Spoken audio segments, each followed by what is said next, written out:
Assalamualaikum dan salam sejahtera. Saya Nazira Maisara binti Hazimi, nombor matrik 84817, pelajar daripada program Social Work.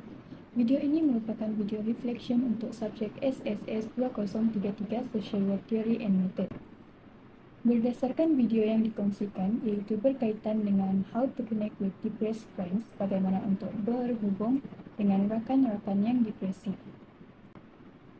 Perkongsian video tersebut sangat mendalam dan memotivasikan.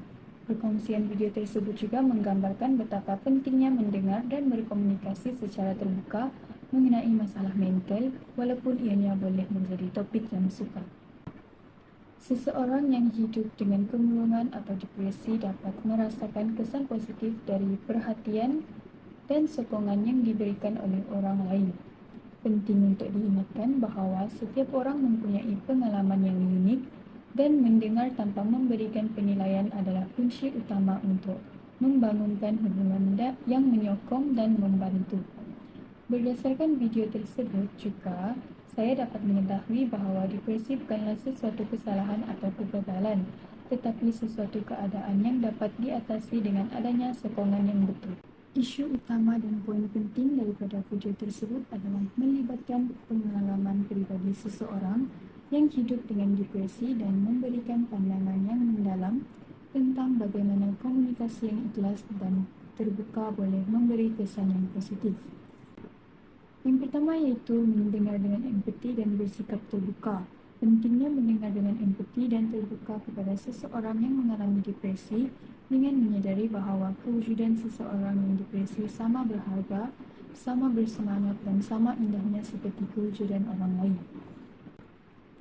Yang kedua adalah kepentingan sokongan sosial. Berbincang mengenai kepentingan sokongan sosial dan sejauh mana hubungan yang rapat dapat membantu individu melalui masa-masa sukar dengan menunjukkan bahawa keceriaan atau kebahagiaan boleh terjadi kepada seseorang yang menyembunyikan sisi gelap mereka. Yang ketiga adalah flexibility dalam memberikan sokongan. Saya menyadari bahawa setiap individu adalah berbeza-beza dan sokongan yang berkesan juga berbeza-beza. Contohnya, menawarkan pelbagai nasihat dan memahami bahawa tidak semuanya sesuai untuk semua orang. Dan poin keempat adalah kepentingan normalisasi. Ini menekankan bahawa kepentingan berkomunikasi atau berkongsi cerita bukan sahaja tentang depresi tetapi juga mengenai perkara biasa yang dilakukan setiap hari.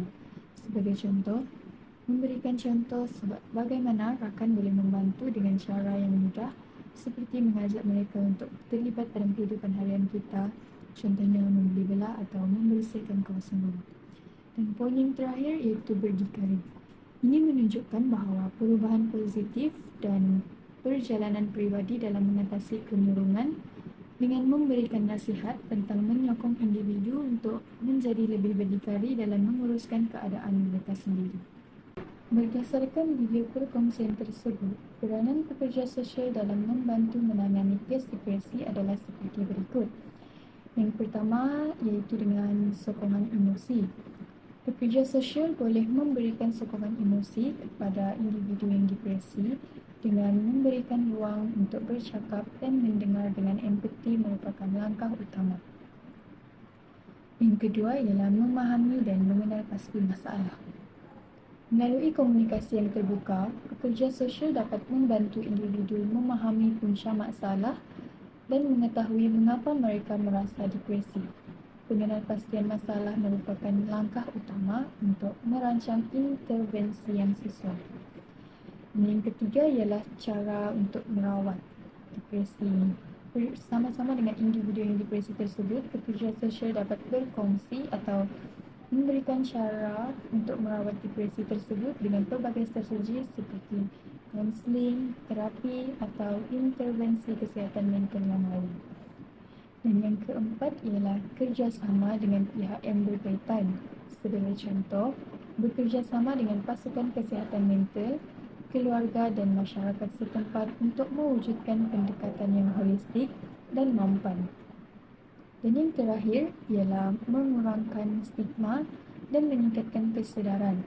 Pekerja sosial boleh memainkan peranan dalam mengurangkan stigma yang berkaitan dengan depresi dengan meningkatkan kesedaran orang ramai melalui pendidikan dan kempen.